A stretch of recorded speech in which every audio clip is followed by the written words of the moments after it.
Yo, what's up mga ka-CB Gapi Vlog? Welcome back again to my channel. So ngayon guys, ngayon na lang ulit ako nakapag-update sa ating mga gapi. At ito guys, ito yung sa 15 gallons natin. Ayan. Kung napapansin nyo guys, no, ano na lang sila, mga small size na lang yung nandito. Actually ito yung mga 1 month old natin na female. Ayan. Yung mga ano to, next batch to. Kasi guys, yung nandito, yung mga malalaking pastel at yung ibang P-dirt, pastel at P-dirt na medyo malaking size na dito, yung mga 2 months old, ano na guys, na nakuha na guys. So yun, shoutout dun sa lahat ng mga kumuha dun kila Bossing Johan, Ronel, yung mga iba pa na pumunta dito. Yun, shoutout sa inyo, thank you sa tiwala guys. At yun guys, malilit na yan dito, update natin dito. Ayan. Cute nila, di ba? Yan, mga niya 1 month and weeks old. Yan. Hindi saktong 1 month. Pataas na ng konti sa 1 month kasi malalaki na rin yan. All females to guys. Tapos, ayan, yung mga males dito natin na pastel, kung napapansin nyo guys, wala na. Ito yung isa na natin, di ba? Sa mga last vlog, nasa last vlog natin yung mga pastel ditong male. So, ngayon guys, ubos na. Kasi nga lahat nabili na. Pero marami pa akong available guys ng male pastel, yung sa second batch. So pakita ko sa inyo mamaya guys. Ito naman yung mga reserve breeder ko. Kung napansin nyo din guys, ano na sila, nabawasan na. 2 malaking P-dirt, wala na dito, ibig sabihin nakasalang na. Bali 3 P-dirt at pastel na delta tail female na lang yung nandito dito. Medyo bata, ayan, nasa 2 months pa lang. 2 months pa lang din itong mga itong mga female na to. Yung mas matatanda guys, ito na guys, nakasalang na sila.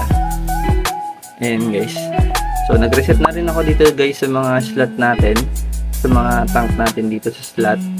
Ayan, kagaya nito guys, ayan, kung napansin nyo, ito yung napili kong bagong female breeder natin ng pastel na big size. Ito yung nag-groom ko guys, ito na yun, yung naging reserve ko. At yung male na yan, ayan, sobrang delta niya. So kinuha ko at yung body size din yung kinuha ko dyan. So ganun ako mag-select guys, kung ano yung mas titripan ko sa body size, sa tail, sa hulma, sa form. So yun yung inaano ko guys, yun yung ginagawa kong breeder. Yan, kagaya na ito guys. Ito din, sa full gold yan, siya yung female na parang nagpo-full gold talaga na female. So ayan, pero tatabi pa ako ng 2 pa niyan. So may nakatabi naman sa mga 5 gallon ko. Kasi ito guys, ayan, kung napansin nyo, ito na lang yung female natin ng Tuxedo ko. At sana mabuntis na. At hindi ko na rin masyado binibigyan ng BBS yan para ayan, hindi ma-stress sa panunaw. Kasi yung BBS talaga guys, pag matanda na yung female at male, nangyayari talaga guys, minsan hindi sila natutunawan. Yun, nagkaka white poop. So less na, hindi ko na masyado binibigyan talaga ng BBS. So breeder natin to guys ng Peter. Ito matagal to dito guys. At ayan na, ano na siya, preggy na to. Dito naman yung kabila. So sinama ko na dito sa 1 month old male, ongoing 2 months. At ito na yung malaking isang breeder feeder na female. Nandito na guys, sinama ko na dyan. Kahapon lang, kasi ito ayan, nayaan ko lang sila dyan mag-years. Dito naman guys, ito yung ano natin guys, yung albino full platinum white. All females. Isa lang yung male guys. Pakita ko sa inyo mamaya yung male, isa lang talaga. Nandito yung other mga 5 male ng P-dirt natin na nagkaka-years na din. So ayan, ayan natin, matagal pa ang nito, grooming days nito kasi ayun nga, diba sabi ko nga 1 month and days old pa lang to, kapatid yan. Ito yung mga full gold guys, ayan, nalalaki na nila. And guys, at yun nga pala guys, may tatanungin tayong tanong tanong ng isa sa viewers natin kung kailan daw ba ako nag-gender. So sir, kapag nag-gender ako ng gapi sir, walang specific na yung date, pero bago sila mag 20 days, minsan 20 days, kapag medyo malaki na, nakikita kong pwede na sila mag-gender, gender ko na po sila. Yun sir yung sagot ko sa tanong. Basta mga 20 days yun, gender na po. Or bago mag 1 month, ganun boss, gender ko na. So mahirap na kapag 1 month sila kasi marunong na manusok yung male. So maganda ma-separate na agad yung mga female para virgin yung mga female, at marami kasi naghahanap sa atin ng virgin female. So mas okay na yun ang binibigay, yung mga virgin na female, sir. So yun lang sir yung sagot ko sa tanong mo. At sana naintindihan niyo po. At ayan sir, update natin sa ating dito sa Mini Guppy Farm. Ayan, nakakatuwa ito mga maliliit na ito. Ito palang ABT guys. Yung ABT dito guys, meron dito tatlong nag-red wash. Pero inalis ko na. Ayan, yung ABT. Ito all male to. So ito lahat. All good na to. At dito guys yung isang albino full platinum white. Ayan na, lalaki. Macho.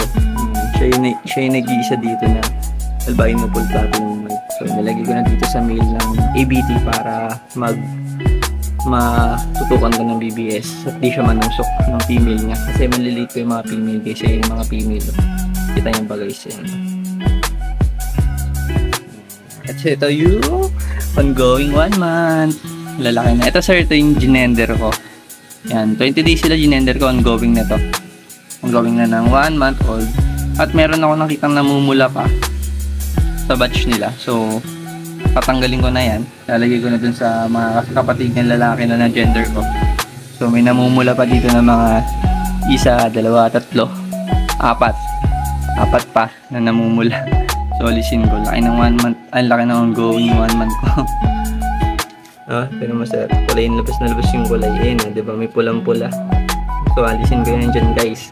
Kasi kailangan yan. Alisin. Namumula. So lalaki na yan. Lalaki na yan. Sure ball. Angat yung kulay.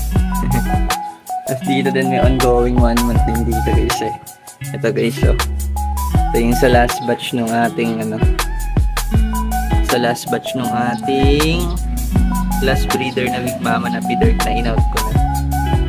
Yan. Sana maganda pa to kasi pang 4th batch na nito. So tingnan natin kung ganda ang kakalabasan nito guys. Dito guys all male. Yan. All male feeder, yung red wash na ABT at may isang tuxedo koi na male. Ayun ang ganda. So dito ko na lang muna nilagay all male kasi ito ginawa ko na muna tong colony ng tuxedo koi. Kasi yun nga 'di ba, naghahabol ako sa female ay sa prey ng tuxedo koi. Gusto ko agad magka-prey. So sinama ko dito yung dalawang female. Yan, may papansin nyo guys, dalawang female yan. Ayun, unti-unti na pupunta dito yung araw. Kasi umaga pa lang guys so mamaya pupunta na yung araw, dadaan na dito yung araw. Nilawan na sila. Gusto nila yun guys. Kasi yun, ang dalawang female. Buntis na tong isa dito. Yun, malaki yun. Yan yung isa sa reserve breeder ko. So, sinama ko na siya dyan para mabuntis. Daming male yan. Yun, male yan. 6 na male. Dalawa lang silang female. May mga fry. May fry dyan, dalawa. Anak ng isang female na yun. Yan, medyo payat, nag-stress drop siguro. So, may fry na akong dalawa. So, ito guys, update ko din kayo dito. Ito yun guys, yung male ng natin, feeder natin na isa. So, ang ganda guys, namumula-mula talaga sila. Yan ongoing 1 month, namumula-mula. Talagang namumula talaga guys, sobrang pulang-pula niya. Ang ganda. Maganda yung pagkakabalik ko dito sa nito, sa parent nito. Matay yung parent nito guys, bago mag-drop Kasi ito guys, pastel din. Ayun guys, sabi ko sa inyo, dami natin pastel. Tapos yung dalawang female feeder dyan na maganda. Kay Sir Ren na mapupunta. So shoutout sa Sir Ren sa'yo na mapupunta. Kukunin niya yung mamaya guys, hapon. Kasi ito guys, full gold. So ayan, hindi ko pa in-out yun. Ginagawa pang bulto yung full gold natin. Ayan. At nagpa-platinum na sila. Platinum gold. Ayan. Full gold yan guys. Full gold. 24K na tayo kasi talagang gold talaga guys. Tapos nagpa-platinum. Pati ears may kulay. So ganun guys pag 24K gold. Pati ears daw may kulay. At nagpa-platinum. Ito yung sa first batch. Unang male na namatay. Tapos ito naman yung dito pala yung unang male na namatay. Female na namatay. Ito yung 62 fry niya. Ito yung sa other male. Sa other female. Ito yung nag-drop lang konti. Tapos nandun nga diba yung male niya. Tama yung female nandun doon. Ito yung male. Gugulan ako. Ang gulo ko. Male, female lang. Ang gulo. So ito guys. Sabi nahulog na naman. Tanggal ko lang ngayon. Ito yung nalaglagan lagi. Kawawa yung punipil. Ito all male to guys. Gender na to. All male. Pastel dyan. Pastel din dito. ABT. Lain na ng ABT female. Tapos ito naman, ito yung mga feeder pa.